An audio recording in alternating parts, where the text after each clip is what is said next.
Honey is just a crystallized honey that's crystallized under controlled conditions. You want to start with a honey that's very dry. You don't want to get a honey that's really wet, so it's like maybe 18.6. Got my notes here. 18.6. You want to start with a honey that's like that. The easiest way that I think people are doing their creamed honey is they're getting a creamed honey and they're actually adding it to their own honey and creaming it. And the way to do that is you take your honey, you take your creamed honey, and it's a 1 part to 10 parts. So if you use a 1 pound jar of creamed honey, you're going to add it to 10 pounds of honey. You want to heat the honey. You want to heat your honey because you really want to get the crystals out of it. You heat it very low just to get the crystals out. You don't want to really overheat your honey. And what I do is I use a stand mixer, and I use this little paddle here that stirs it up. And you don't really want to beat your honey. You want to just kind of mix it in. If you whip it, you're going to put too much air into it and you're going to cause a lot of foam. So what I do is I take my 10 pounds of honey or whatever I'm using, my ratio of my 1 jar of creamed honey to my my regular honey that I have. I heat it very slowly and then I cool it. And then I put it in my mixer. After it cools, then I slowly add a jar of already creamed honey into my honey. And I mix it very slowly. And then I do it for maybe like 2 or 3 minutes, and then I stop. I let it sit. I let it sit for maybe a half hour, 45 minutes. And what that does is it brings up some of the bubbles that you already put into it. And then I mix it again. And I mix it maybe like 3 times, and very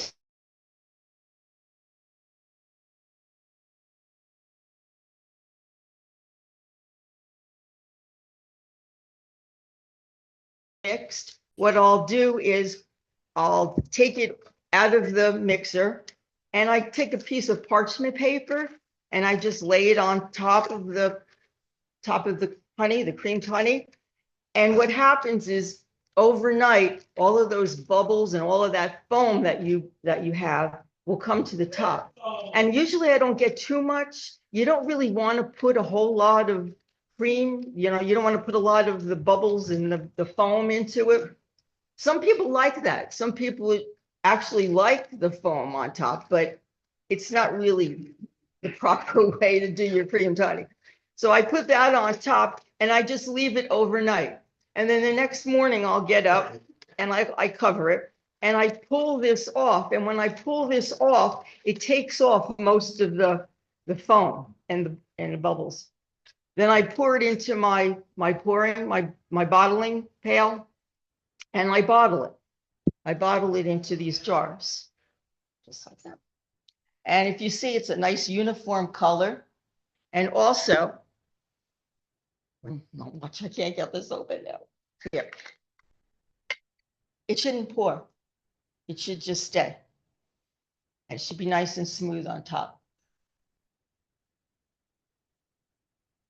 And when you taste it, it should have very, very fine crystals. It should be almost like a butter.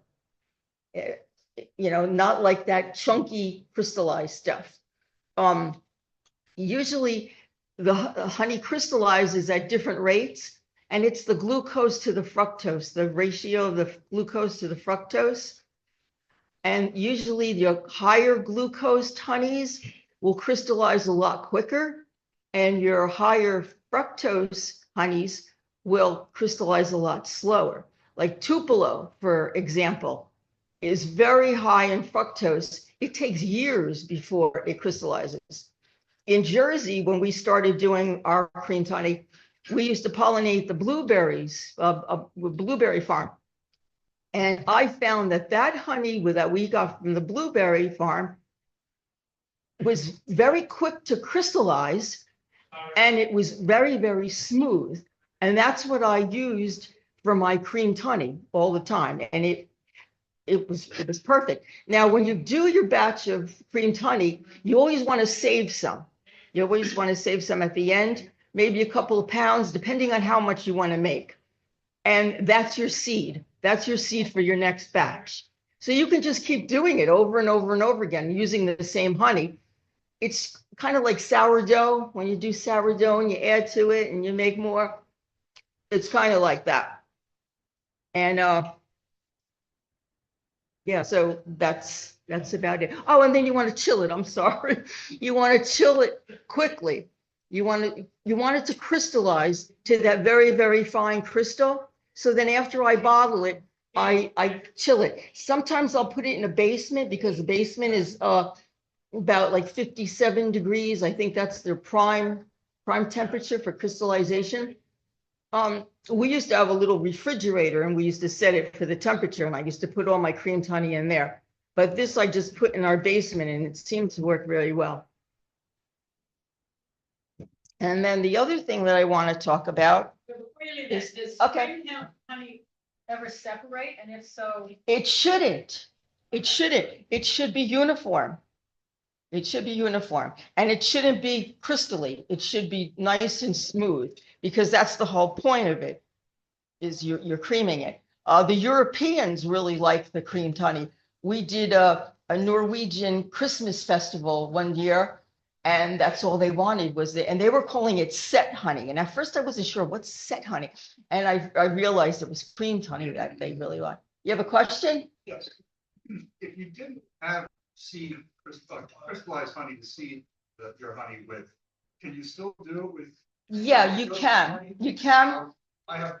Like we all do. We have honeys that crystallize. Okay. Now, is it? What's the type of crystals? Is it very chunky? Is it very crystally, or? Very all different stages. All different stages. Okay. With some people, what they do is they'll actually take a mortar and pestle and actually crush all the crystals in the honey and make it that way and then add it. If you're really, really lucky and you get a honey that crystallizes very, very quickly and very smooth, like this is what happened with my batch this year. I just happened to get this honey that crystallized very, very fine crystals, and it was very, very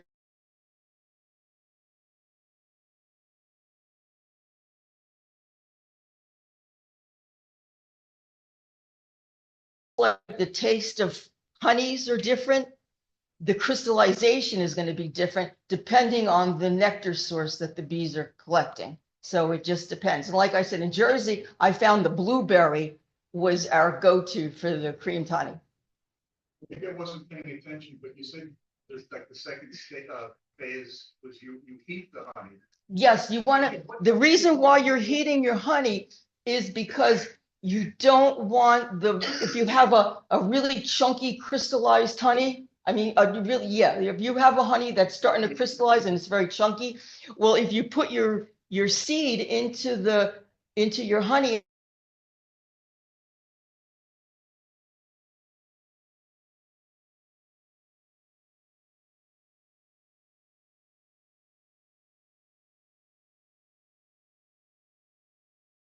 Not crystallized, what temperature would you recommend that you heat it up to? about 120 degrees. I do, yeah. And when I heat my honey, what I do is I put it in a pot, and then I put it in another bigger pot with hot water, and I heat it that way so it doesn't get too hot. We have a dehydrator also that we heat our honey in, and we set the temperature, and that works really well. It depends on how much you're making. Now, some people, I do it in the stand, but years ago when we were in Jersey and we were doing large amounts, we used to do it in the buckets, the whole bucket. And Alf used to use his drill and we had an attachment. And I think Hudson Valley sells, right? They sell the attachments for if you're doing a large amount. It's a little different. It's just like a big corkscrew. It's not like a paint mixer. It's a little bit different because, like you said, you don't want to be heating it up, so you want this nice uniform Yeah. mixing rather than Yeah. paint mixing. See, that's what I use this and it mixes it very well. It doesn't really whip it. It just mixes it. And it works. It works really, really well. And then after you chill it, it takes about a week, maybe 2 weeks to crystallize actually in the jar. And then you're good to go. And like I said, just save some at the end and you're fine. Once it's in this state, you don't have to refrigerate it, right? No, you Just do to not get- refrigerate it. No. Matter of fact, my label says that. It does, do not refrigerate. And Ryan, do you sell cream honey at the shop? We sell Mary Ann's creamed honey at the shop. Oh. okay. Ah, And yeah. you can also, maybe you can convince Ceil to donate a jar some, or a Oh, jar of seed stuff in our raffle or something. or Oh, something. there is one in the basket. There you go. Get the raffle and then you get your seed honey. Yeah. There's one of the, yes. Nothing you can do, David sells a seed, that's what I use. Yeah, okay, yeah, Get a powder, so, right. take 10 pounds. I think that's what most people are doing now. Yeah, they're buying the seed and adding it. It looks like confectionery sugar, you know, pour it into the honey and same thing. Yeah. Or you can just buy somebody's honey, like you could buy Mary Ann's honey. You Or could yeah, somebody. buy- and use it, yeah, right. So, And the seed is really cheap, the powder, it's like $5 for a pack, so it's a pound. It's cheap.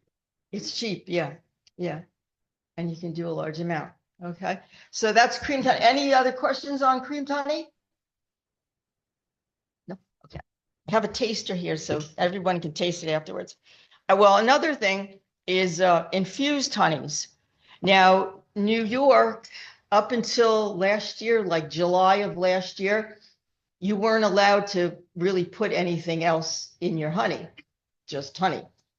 But now they changed the rules and you can add some dried ingredients to your honey to infuse it. And that's really exciting. Yes? The state prevents us, I mean, in the past, they prevented us from putting something in the honey? Yes. Well, the You really weren't prevented, but you needed to be licensed. You needed a license yeah, and you needed to be inspected also. Yeah. So if you wanted to go through all of that, you know, so I guess most people, but now you can do it. And it's really nice because it's a value added product. And when we started doing our infused honeys, we were in Jersey and you were allowed to do it. And we actually went to a seminar from the New Jersey Department of Agriculture on making different types of agricultural products for value added. You're adding stuff and you're getting more money for it. And it's really nice too. It's like your table looks really nice. Like I set it up here. You have a variety of different things and it's really nice. And I think customers really like that. So we started with the hot honey. We started, the first infused honey we did was a hot honey. And we tried different honeys, different peppers. And we started with the habanero. We decided the habanero pepper was really good. And we did that for a while. And it was really, very, very popular. I dry the peppers because you don't want to really put any moisture. And that's one of the rules in New York is you can't put anything wet. It has to be dried. The only thing that you can put in your honey that's allowed is orange peel. Here, I got orange peel, and you could put the orange peel right in the jar. And it's the reason why is because the orange is very acidic. So you're allowed to do that, but it has to be only acidic or vinegar. You're also allowed to add vinegar to your honey because it's very acidic. And yeah, so now at this time I tried a bourbon ghost pepper honey. That is really, really good. And we do two, there's cold infusions and there's hot infusions. We do both. The cold infusions, I'll dry the peppers and I'll put it cold in the honey. The cold infusions take longer, sometimes even up to a month to actually infuse the honey enough to taste it. And there's the hot infusions too. The hot infusions go a lot quicker. You can infuse the honey a lot quicker. And what I do is I heat my honey, just like I do this with the pot. I put a pot of honey and I put it into a bigger pot with water and I heat it. And then what I do is I make these little sachets to infuse. Like this one, I added cinnamon stick and some anise and I don't know, a little some orange peel. I think I added some cloves in here, and I made a little sachet and I put it in my honey and I cook it. And sometimes I'll do like several of these if I'm doing a bigger batch to make it the flavor a little bit stronger. I'll do several of these. Or they have these little muslin bags that you can add to. Lavender honey is fabulous. You put lavender flowers in little bags and you heat it and you put it in your honey and you simmer it. And that's really very good. And what's so great about these little bags is afterwards, after you take it out of the honey, you can make a pot of tea and just stick it in there and it does, it flavors your tea and it's really good. Oh, and then another thing is, this really isn't an infusion. This is just nuts and cranberries added to your honey. And it doesn't really, the nuts and the walnuts and the cranberries don't really give it a flavor, but it just kind of blends together. And we started doing this. We used to pollinate the cranberry bogs in New Jersey. And we did a cranberry festival every year. So we were looking for something we could do with the cranberry honey and the cranberries. And so we came up with this and it was very, very popular. I mean, we sold so many jars of this. It was really, really, very good. It's great with the, huh? It's amazing on ice cream. It's amazing on ice cream, yes. But what's better yet is on a brie, a baked brie. Yeah. It's really good. Dry. These are dried, the ocean spray dried cranberries. Yes, yes. Raisins, yes. And walnuts. And now you can use any kind of nuts. You can use all kinds of dried fruits. You can mix it up. I like the layer because I just like the look of it. But you can mix different nuts and different fruits, and you can even use raisins and things like that into your honey. And it's all very legal now. So Here's that's a another good thing. question. This is from Anthony. Yeah. Don't you have to charge state sales tax on your creamed and infused honey, unlike regular extracted honey? I don't know. In New Jersey, we never did. It was still considered a honey, but that's a very good question. And I don't know. That would be something you would have to look into. Yeah. Yeah, that's a very good question. Huh? And how would they know? Well, here's very, very lax. Jersey, you always had somebody looking over your shoulder. We had inspections, we had weights and measures, we had health inspectors, we had, you name it. They were, Jersey Fresh. We were Jersey Fresh too. So they were always inspecting us. So you're always being inspected one way or another. But here it doesn't seem like you don't really get that much. At the market website, or emailing somebody on that end will definitely get you where you need to be. Yeah. Saying, hey, do I need sales tax or not? Yeah, It's hard. I'm not sure. I'm not sure either. I Yeah, would say yes, because you're adding something into it, but there's yeah. a lot of weird things that aren't taxed. Yeah, I'm not really too sure about that. That's a very good question. I don't know. Now, my Yeah. other question is how much do you charge for this? Is it more than honey? Oh, definitely. You definitely charge more for it. Even the creamed honey, you're charging more because it's a value added product. So anything that you're adding to, you're charging a little bit more for it's your work and your extra ingredients. Yeah. Yeah. And I think that should do it. Any other questions? Yes. Silly question, you label the jars, do you? Oh, that's one of the rules. It has to be labeled in New York. You have to label it and you have to list all of the ingredients. Yes, definitely. And do you do that? I mean, I'll see when I come up later. Do you do that by hand? Do you have labels printed for your items? How do you? Oh, yes, in Jersey, we did. We had each ingredient, but once we got here, it wasn't allowed. So I just kind of stopped doing it. So when Mary Ann asked me to do this presentation tonight, I just kind of made it myself. I just kind of did it myself. But yes, everything should be labeled, yes. And if you want, you can have them printed separate or just handwritten if you want to do that. If you're doing it for gifts, this is, just a little hang tag and, a little label on the top saying what it is, if you're doing it for gifts. Yes. What do you find to be your people's favorites, if I could ask, for people that want to get involved and maybe do this? What do you think? For infused or, Yeah. infused. I think the hot That would be hot- my favorite. honey is definitely the favorite. Yes, I think so. But we did very well with our lemon honey. People use it for their coughs. Is And- that just like an orange? You can put a wet lemon in as well? Because it is. Yes. You can. And what I do is I just take a peeler, I just peel it, but I take that very thin yellow skin. I don't get too much of that pith, the white pith. And I just put it right in the jar. And I wash the lemon, of course. I wash it, dry it. And I put it in the jar and I cover it with honey. And it takes a little longer. It takes maybe a week or two or so. You have to taste it. But it really infuses it nice.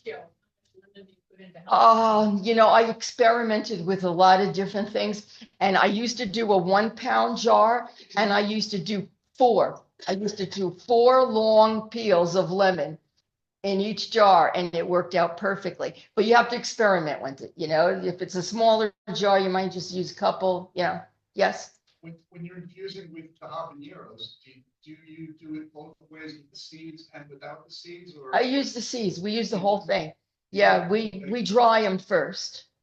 We dry it and then I put it right in the jar and I infuse it that way. I do a cold infusion with the hot honey. And that doesn't make it too hot for people. Well, sometimes if it sits in there too long, we've had a couple that, we had laying around for a while and yes, I remember one time we had somebody open and said, "Oh my gosh, this is really hot." It's like, but it depends on how long it sits in the jar. It will keep getting hotter. Yeah. Yes. I break it up. Because it's better. You put it through. I don't strain it out. No, it's right in the jar. I leave them in the jars. I leave them right in the jars. Yeah. And I think people like that. That's another thing with the lemon peel and the orange peel, the honey candies it. So you can use it in, like, you can put a piece of lemon in your tea or whatever. Orange. I use the orange infused. We make an orange beef and I use my orange honey and my orange peel in my orange beef recipes. Yeah, it's really good. Yeah. We started just for us, we don't sell it. Right. Orange peel and the lemon peel. Yeah. And then it took a long time to get flavor. So what we would do is every day we would turn it over. Yeah, you turn it upside down. That's another thing I forgot to say. Yes. You keep turning it. Yes. That makes it. Yes. It gets mixed up a little bit more. I'm sorry. That's. And now people ask for it. Yes. Yeah, that's what happens. And Yeah. your tea, whatever, it's just a nice little. It's nice little extra. Yes. Yes.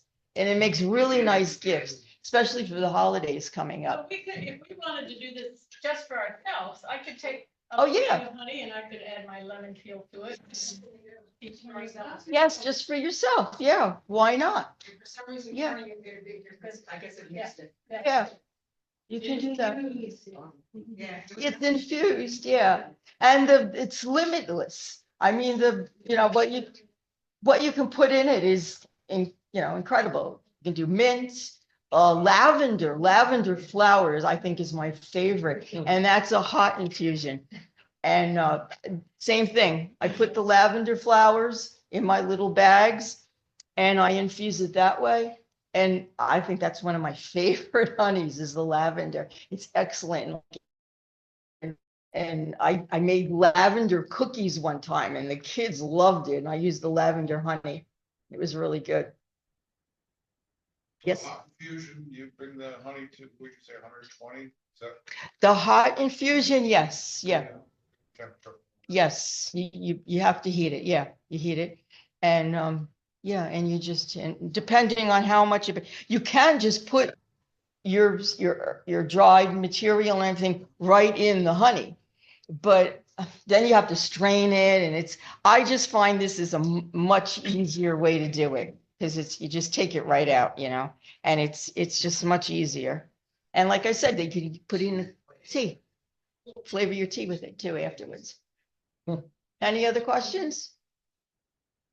Okay, before we let Ceil go, just so you know,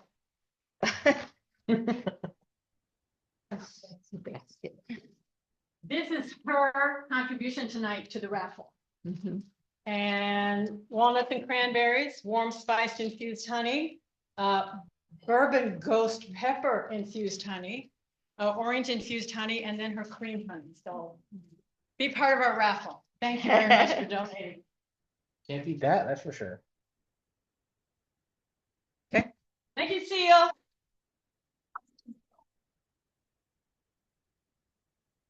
Yeah. All right, so we'll be doing candles tonight. Quick show of hands, who have rendered their own wax and poured their own candles before? All right, so we got a good number of people. Hopefully I can kind of refine the process for you guys a little bit. I've got some tricks and things that I've done since I pour so many candles this time of year for everybody. So first thing, I'm going to start with rendering your own wax. That's very important. You want a nice clean wax. You don't want any little things of honey in there or pieces of detritus from the decapping process, because that's really going to cause your nice long tapers or any of your candles to start spitting or sputtering or not getting a nice really good flame if your wax is not clean. So I would go to maybe in the springtime, go to some garage sales, pick up an old crock pot, $5-10 or whatever, and this is your wax rendering crock pot that you're going to use forever, right? And so I take my cappings or any kind of wax. Usually I try to separate out the cappings compared to anything else, because those are going to give you really nice yellow candles. They're going to smell so good without adding anything. And I just put them in a crock pot in a cotton t-shirt, put that crock pot on one with a little bit of water at the bottom, like a little bit, just so it doesn't stick to the bottom. And that's going to filter through, getting, I would say, most of your particulates out, like bees or honey, or you might have a little bit of honey that gets through there, but any of the bee parts and stuff like that. So once you've got your nice rendered wax, you might have to run it through a couple times. I use a few different products here to actually pour my candle. So I'm using, this is a double boiler. This is if I don't have a whole lot that you fill this. It's very important to make sure you're not just putting directly in the flame, because what you don't want to do is burn your wax, and you can smell it when it's burning. This is going to keep it so you can have a little bit more control over your temperature, because temperature is also very important when pouring candles. Wax melts at 140 degrees. So when I'm bringing my candles up to temperature, I'm aiming for maybe 150. So I have enough time. So when I pour it into my pouring pot, it just doesn't solidify just like that. And you lose a lot of it if you don't pour it quickly enough. Well, you don't lose it. You can always just remelt it, but getting it into the candle, you don't have to do it 20 million times. So Right, you said that you sort of skipped over you didn't skip over, but yeah, when we're rendering the wax, yeah. you said put it in a cheesecloth or something. Or old cotton t-shirt. So you put the t-shirt in the crock pot Right over the top, and then put the lid on top. And so that lid is going to hold it. So it's not like sitting at the bottom of the crock pot. It's kind of dripping through, the wax is melting because of the heat, and then dripping through the t-shirt, and then solidifying at the bottom of the crock pot. And it should float on the water. So if you add a little bit of water in there, it's going to float, and it's going to come right out in a nice disc. You put water in, then the t-shirt, then the wax. Yeah. The t-shirt is not touching the water. The t-shirt's not touching the water. Yeah. So like the top of that crock pot is holding it. So it's suspending it over the top. As you add more and more wax in there, it might start to come up, but I just turn it down at that point. You'll see it. So You know, another question? I was just processing what you were saying. 'cause Yeah. I didn't quite get it either. Gotcha. Putting all of the wax bits in the t-shirt. Mhm. Coating over everything else, Yep. and then so all the yuckiness stays Yeah. in the t-shirt. Yeah, so and you might have to do it a few times. So you might 1 or 2 times, and then as I'm pouring off, I will also put a cheesecloth over my pouring pot, just to get any other little particulates that are coming through that. So, like I said, it's important to make sure that everything's clean. If you have a lot of slum gum at the bottom of your on your disc, you can start shaving a lot of, if it saves some big particulates made it through, you can really shave that off before you run it through again. So it's not just, you just keep doing the same thing over and over again. Like, so once we have it nice and rendered, right, I'm going to use something like this, or something like, this is like a fancy one. But the nice thing about this is you could set it to a certain temperature, and then, I can show you right here. You can set it to your 150 on this dial, and then you just unplug it. And then you never have to touch the temperature again. So every single time you're pouring a candle, it is pouring off at the same temperature. And that's, like I said, super important, because you don't want to, oh, I got this up to 170 and this one's 150, and you'll see the shade, the shade will be slightly different on your pairs of candles, tapers, or whatever you're pouring off, you know, or also when you're, yeah, just temperature is important.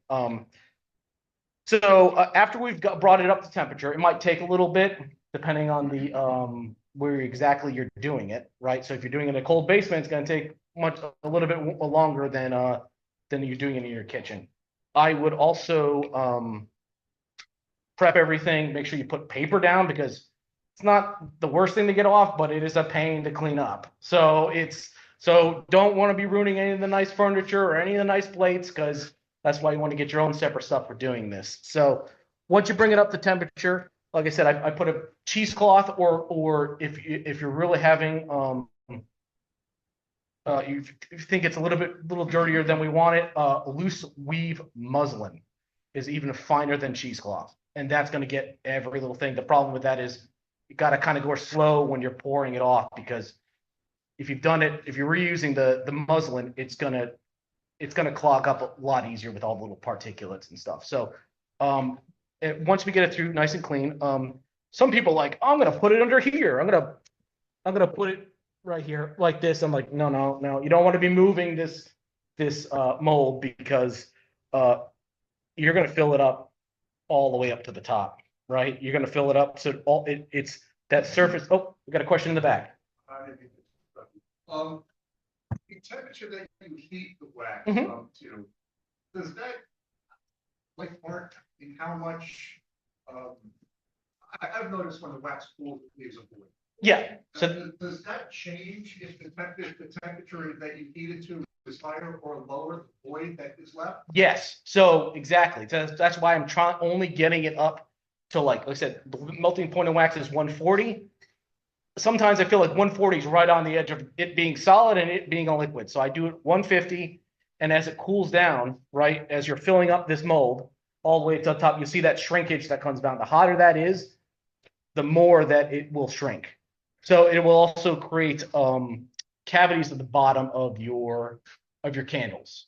Not impossible to fix, but if you just want to make a nice candle and make a whole bunch of them, the less work that you have to do afterwards, processing everything, the better, right? There's ways to fix it by coming back and pouring it over that bubble, because some of the molds do it a lot more than others. Like the tapers do it a lot more. Any kind of cylindrical one where it's the air bubbles trying to get out as you're pouring it can cause a bit of a void at the bottom, and it just doesn't look good, right? We want some nice professional candles. Yeah. You said before that you set your temperature controller. Yeah. to X 150 in that case, and then you unplug it. It remembers that setting. Yeah, well, so I'm never touching the dial on this. This has this like a magnetic coupler that just plugs right in here. So this piece here just goes like that, right? I have it the right way, like that. So it's staying on there. So this part is plugged in, and then I'm unplugging this. So I'm never touching the dial again. What do you plug it into? I don't know. Plugs it in right here. Oh, I see. Okay. Yep. So I'm never touching that temperature again. If you don't have this and we're doing something maybe on a hot plate or something like that, you may want to get a one of those laser thermometers, and that will get you kind of close, right? Sorry. No, that The, I do a lot better with questions. So that melting pot that Yeah. you're using is specifically designed for waxing melt? yes, exactly. Yep. Melting wax? Yep. Okay, is that available somewhere for people to purchase? It is. We have them at the shop over at Hudson Valley Beach Supply, or also Man Lake sells it as well. So yeah. The one downside to this is you will need a heat gun because the spigot is sitting so far out that it doesn't always like to get heated up to melt the wax that after you poured it is stuck in here. So I always have a heat gun with me, and it doesn't take very long, maybe 30 seconds, maybe not 20 seconds. So Once your wax is heated up, that. it may, but if you're working in the basement or something, or your workshop, this is melted, but this is the wax that was in this. So you might have to heat it periodically. Yeah, almost after every other pour. Thank you. So, so after that, we ran it through our muslin or our cheesecloth once more, just like I said, trying to keep everything as clean as possible. We are going to use, we are going to then pick your molds, right? Well, we want to do that beforehand, but pick your molds and string them up, right? And it's kind of important, depending on what size candle you're using, on what wick you're going to use, right? Most of the time, most candles are usually a 2.0 or a 1.0 wick. And that's going to determine the burn rate, how much wax it can suck up, right? So if you're using, it's a little confusing because the bigger the number, the smaller the wick. So most of the candles I do are 2.0s. I usually go 2.0 for 2 inches in, not circumference, but the diameter of the candle, right? So this is 2.0. These are 2.0. This one, I mean, that's kind of close. I usually do 2.0s on this. So and this one could be a bigger wick, but I brought some examples of the ones I don't like. This one I don't really like because it doesn't really make a very good candle because of how big it is, right? You're going to burn right here, and you're going to be left with these little wings that have melted off, because it can't get that hot on the outside there. So this is like more of like a show candle. It's a great candle, but it's not really a burning candle, I would say. And surprisingly, a lot of these candles are relatively easy to get out of these molds. I do not struggle, except for you think would be the easiest one, this guy, because there's a lot of one, the mold doesn't open up all the way. Like you think, oh, like this is a lot. There's a lot going on here. It's so hard, so difficult. Not really, because this mold is going to open up all the way. All the way. So you can it comes right out. I will spray silicone mold release, maybe another thing you want to get for something like this. Just because it's like I said, it sticks to the sides and it's a pain. A lot of swearing over this one. A lot of almost chucking it out the window to get a good one, to get a really nice one. But most other molds are kind of designed really well, where they're just coming right out. So we picked our wick, we picked our mold, we strung everything up. We're gonna need something to hold it, right? These are little fancy bow ties, or at least I call them bow ties because they look like one, right? But this is gonna hold the wick over the candle, right? You could use bobby pins, but on something like this, maybe a bobby pin is not gonna reach get through that gap. And also with something that it does reach, it's gonna, because you're pouring like I say, we're gonna be pouring the wax a little bit above the top of this mold, so that bobby pin is sitting in the wax, and when it hardens, you gotta yank it out of there, and then when you put the candle down, it's wobbling back and forth. There's ways we can clean it up, but one less step that we have to do would be even better. A wick bow tie, that's called. Yeah, that's right. I don't know. That's what we call them, but I don't know exactly what it's called, but I call it a bow tie. So, probably like a wick holder or something like that. And then even with something like this that's pretty tight, you can fit 3 of them on there because you can have it any which way. and they're pretty flexible. Because they have 3 different holes, so you can kind of really want to line it up. You want it nice and center, right? You want that wick nice and center, and tight. You don't want it loose, because if it starts getting loose, you pull that candle out, you'll, especially on tapers, you'll see it. Or when it's burning, you're like, oh, that's burning nice, and then it goes all the way over to one side and then comes back. So, you know, it's tight and straight and in the middle, right? And on a nice flat level surface and not a wobbly table. Because I can't tell you how many times it's a domino effect when you hit the table a little bit, and especially with these big long tapers, it's a disaster. It's happened maybe once or twice. A nice sturdy table, a nice level table, and when we're pouring, we're gonna go slow, right? Because we don't want to over pour.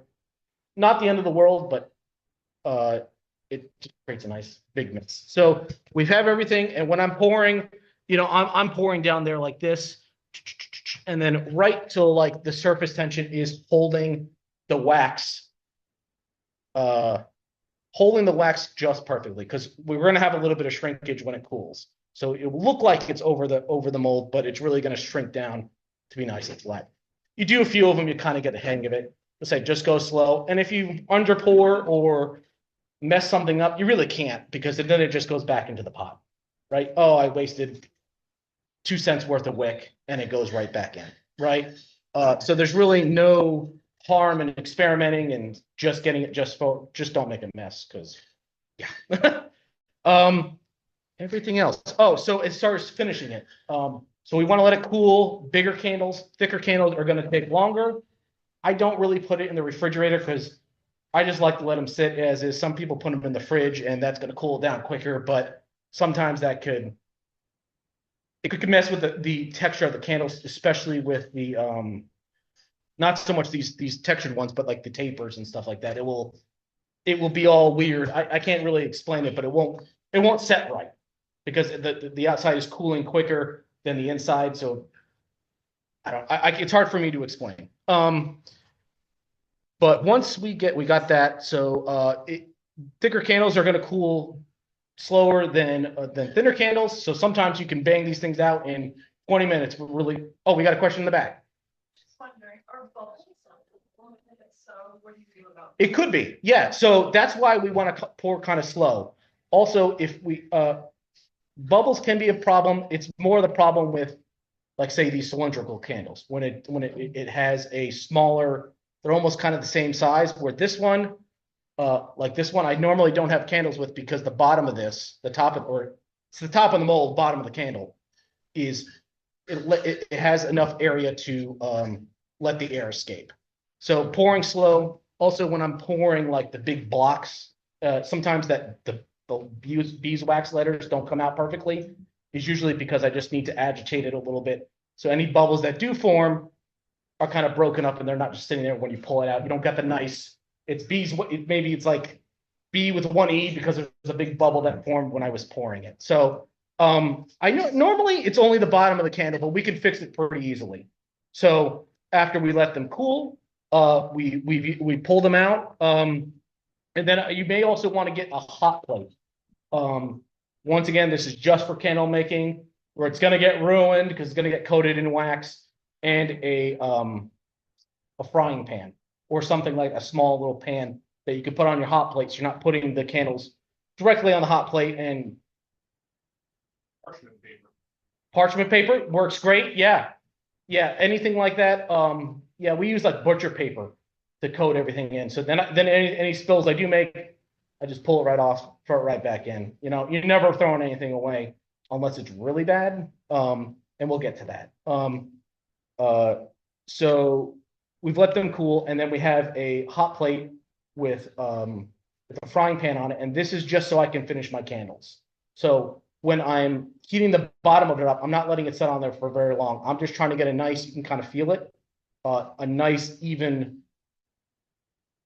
grade. So when you put it back down on the table, it's sitting flat. And even will I will even do that, where I'll get the candle, make it nice and flat, and then on the parchment paper, I'm letting it sit. So when it cools, it's cooling flat. So it's not like wobbling around, because the little bit of wick on here sometimes can cause it to wobble around. And we want some professional looking candles. So as far as tapers go, you may need the top to taper off because we talked about the bubbles. Come back and re-pour it a little bit just to fill in that the air bubbles escaping. Like I said, sometimes if you have it cooler, it won't happen. If it's if it's a little bit hotter, it may happen. So if you re-pour it, and then you can finish it with the hot plate, or you can get one of these fancy things that basically you set it on that hot plate. It's basically like another little piece of metal with basically they have a colonial type, and these are just, it's like a rounded type. So you can heat this up and stick your tapers right in there, and that's gonna cure a lot of your problems. So it's not gonna be all funky trying to get it in your candle holder. This is gonna make it so it fits, right? And then you just let it cool down, and yeah, and then you have some nice looking candles.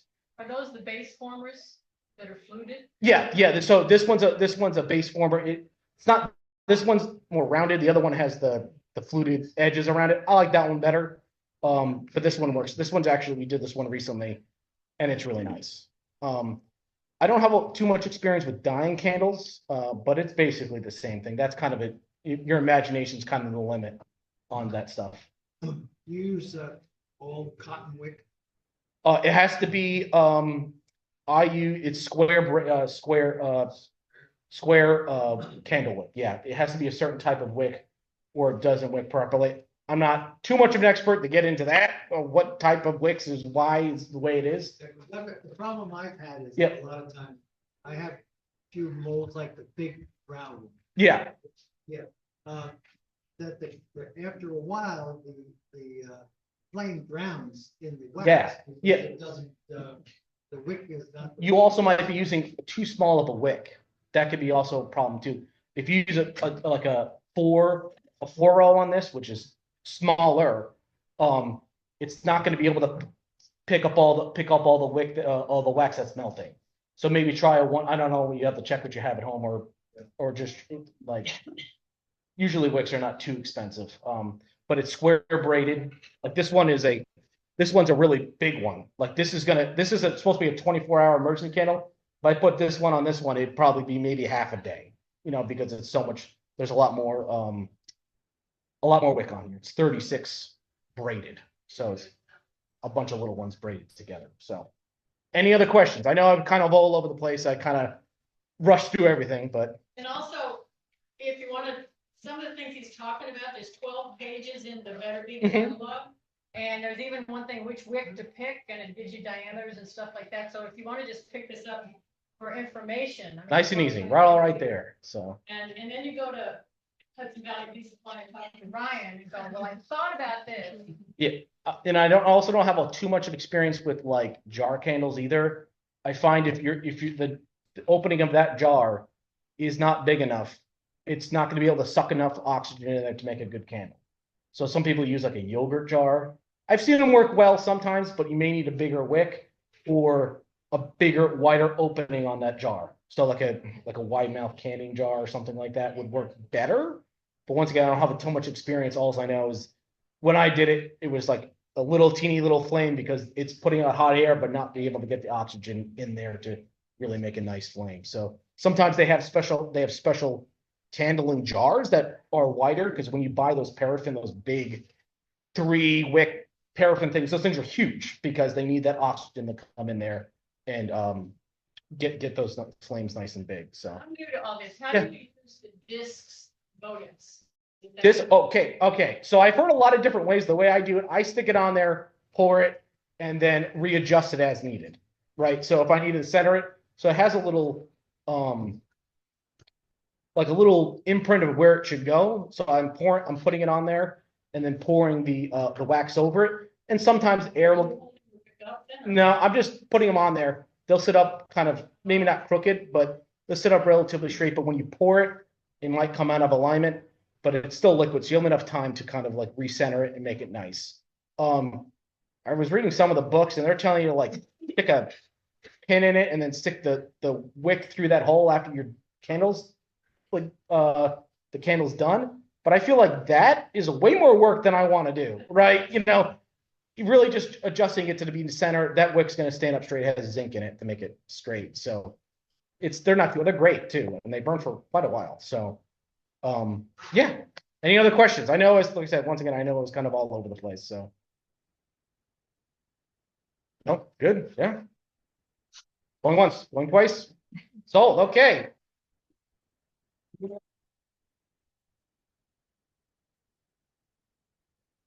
There's 12 pages of candle stuff. Check it out. You know, the expert, does anybody have any questions? Any beekeeping questions? The whole thing can be. That is. Has everybody got their hives all winterized? Everybody's good? Yeah. Okay, got a lot of knowledge in the room tonight. If there are any questions, there are a lot of people. How many don't have bees yet? We don't have any newbies? How many, this is their first winter? How many hives? Three. Who else? How many hives? One. How many hives? 5. Wait, she has bees? Well, I forced her into it this year. Okay, 5, all right. Beekeeping questions? Al, can you get anything out of this group? Yes. Let's say I want to know if my bees are alive, but I don't want to open it up, get them full. Little winter. How do we tell if they're alive? Do I knock and listen? If that does work, Yep. I'm a retired HVAC technician.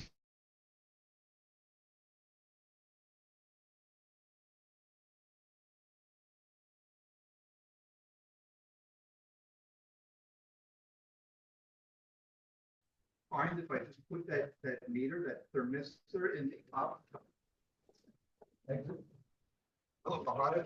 I'll be able to tell if those bees are in the hive. I might not read a temperature that's in the 90s, but on a 30-degree day, I'll see 75, and I'll know that my bees are in that hive producing.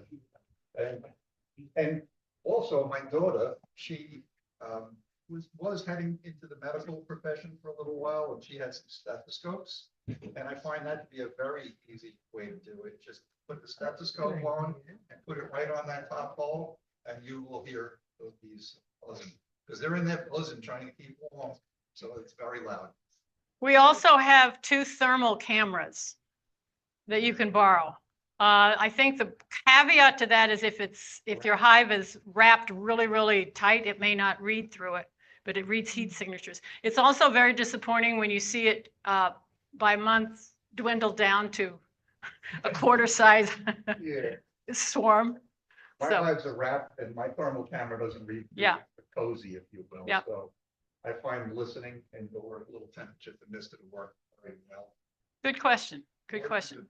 Top end or the entrance, you'll see I heat do. coming out of them as well. So I mean, the thermal camera's one of them. I use it all the time. So You wrap the hive? yeah, tar paper. Tar paper, maybe it probably reads better because of it. I literally read the hive entrance, which I leave open for the one days for them to come out, Okay. and the top vent, is a little vent. I always make sure I leave ventilation, and you see the heat pouring out of there too. So And that, I think, would be probably a question that some people would have. Maybe I'll ask you, how much of a bottom entrance do you leave on your hive for the winter? Do you go 1 inch, 2 inches? the way I have mine set up, because I'm lazy, I hate making spacers all the time, is I make them equivalent to the size of my, I use a feeder, or the boredom feeder, Okay, so about that width.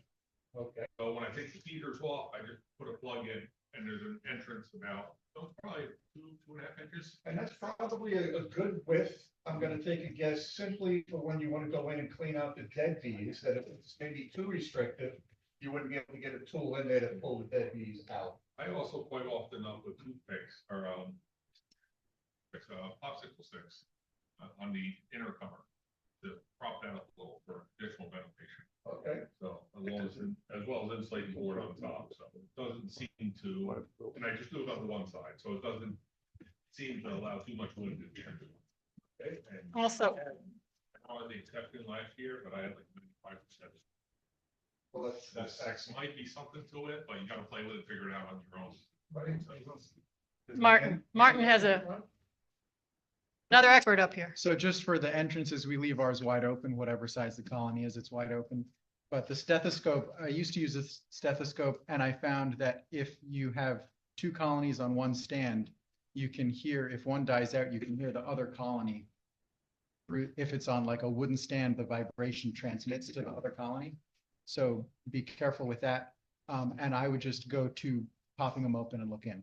You know what I do? 25 degrees is Fahrenheit is beautiful, beautiful day to pop them Do you open. keep your hives side by side with migratory covers, or you have space between the There's hives? space between them, but it'll go through the stand. But what I do, that's a great idea. What I do is when I put the stethoscope on the hive, I knock on the hive a couple of times, and that wakes them right up, like you'll really hear them buzzing.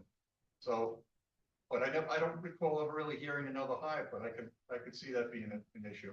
I noticed that with the dead out, where like, I think Okay. there's something going on in there, and then you look in later, no, there's nothing going on in there, but Okay. it sounded like it. Thank you. Anything else? Yeah. Yes. My question. Has anybody, Rick, I know, Rich, I'm sorry, not Rick. Rich, I know you did this last year with leaving the screen bottom boards on your hives. And I experienced this year, keeping 60, so going in with 61 colonies. I had, I think, 8 that had screen bottom boards on, and I just ran out of time. And I wasn't able to get to those colonies to put solid bottom boards on. What is anybody's experiences in this room that maybe overwintered with screen bottom boards? And were they successful? Did they find it to be detrimental, or did they find that the bees really didn't care? Like it didn't matter as long as you had good moisture control in the hive and ventilation? Was the screen bottom board an irrelevant factor? Does anybody? I did screen bottom boards just with the regular insulation. And fine, they were fine. And I didn't even wrap the hive or anything, and they were. Did you have the campaign sign, if you will, with the plastic piece in the bottom, or was it just a wide open? Just a wide open. That's interesting. I haven't had any luck with wide open. Mine are about 50-50 mixed. Yeah. I prefer the solid bottom boards, partially because I'm lazy, don't want to deal with screens in the fall and spring and everything, but. Right. I put that little piece of plastic in. You want to keep them, you really do want to keep them warm, but you also want to ventilate. So I just see the screen as leaving it too open, allow too much. That's the way I would see it too. Especially if it's a week. Yeah, I have all of the plastic, corrugated plastic in all the screen bottom boards. Right.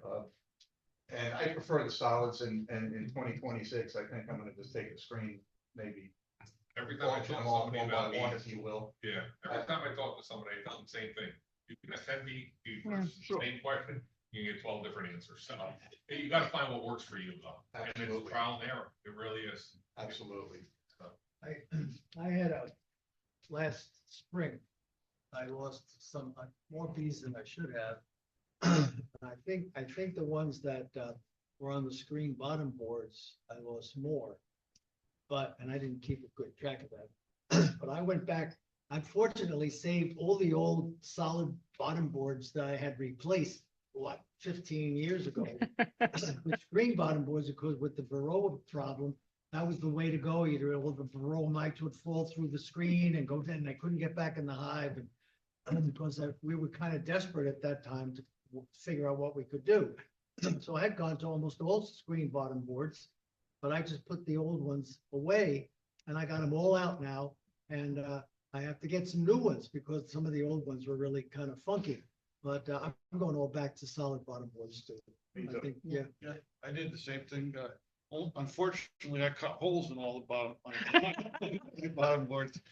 But I think I'm more suspect when I lose more in screen bottom boards now. It's because the oxalic vaporizer, it's not closed up. That's right. You hit it with the vaporizer, you see it all comes out underneath. You're getting them, but you're not getting them as good as if you had a solid bottom board. So I'm in the process of culling out the old bottom boards, the screen ones, and getting solids too. I use both. I always use the solid ones first until I run out, and then I use the screen ones. I prefer the solid. I think the bees do too. We have a lot of screen bottom boards that are almost completely propolized shut. I don't try to clean that off. It's great. If they close it, then I don't need to switch that out anymore. I don't put anything underneath. They're wide open all year long. They seem to overwinter percentage wise pretty much the same. The colonies on the screen bottom boards are a little bit smaller coming out of winter. What I really don't like about it is it's harder to get them to brood to the bottom. So the solid bottom boards coming out of winter, if they haven't moved up as far, screen bottom boards, they move up further. And then I definitely have to rotate boxes more often with the screen bottom boards, just to use up, like they'll just go halfway down the box. So I've got all that wasted space. That means that my supers are 6 inches higher than they need to be. Okay. So I would definitely pitch the screen bottom boards if I weren't so cheap. I find that in the summertime personally to lead into problems with the small hive beetles, larvae and such, where the bees can't get down to the corrugated plastic. We have a lot of colonies and the husbandry maybe drops off a tiny bit and you forget to pull these corrugated cardboard out. And you'll find things growing on there that the bees can't get down there to clean it up. And that's one of the things I don't like about them. And like you, the only reason, well, I don't know, I don't want to quote you, but I ran out of solid bottom boards. I make my own solid bottom boards and I just ran out of time to make them. And so I had the screen ones, I used the screen ones, and then winter came in too quick. And I'm saying, well, are my girls going to suffer in the winter because of this, or are they going to survive? So I will tell, right? Okay, anybody else? Any other questions that our experts or our communal mind here can answer? Well, then I'm going to stop the Zoom and we should sell some more raffle tickets. What we have is, this is a soap box. It has a hinge where you can open it up and this is what you can make soap in. We have a t-shirt, we have Ceil's basket, and we have some gooseberry jelly and then some honey from our extraction. And so enjoy your coffee, mill around, make sure you have all of your stuff up to date. Remember the big party. Check out the books and we'll have the raffle in a little bit. Does anybody want to sell more raffle tickets? Anybody want to sell more raffle tickets while I close up? I'll do it. Thank you, Al. Thank you, everybody. Thank you.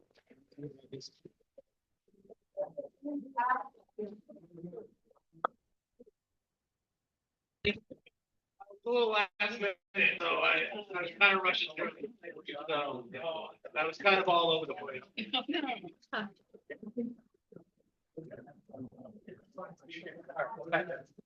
All right.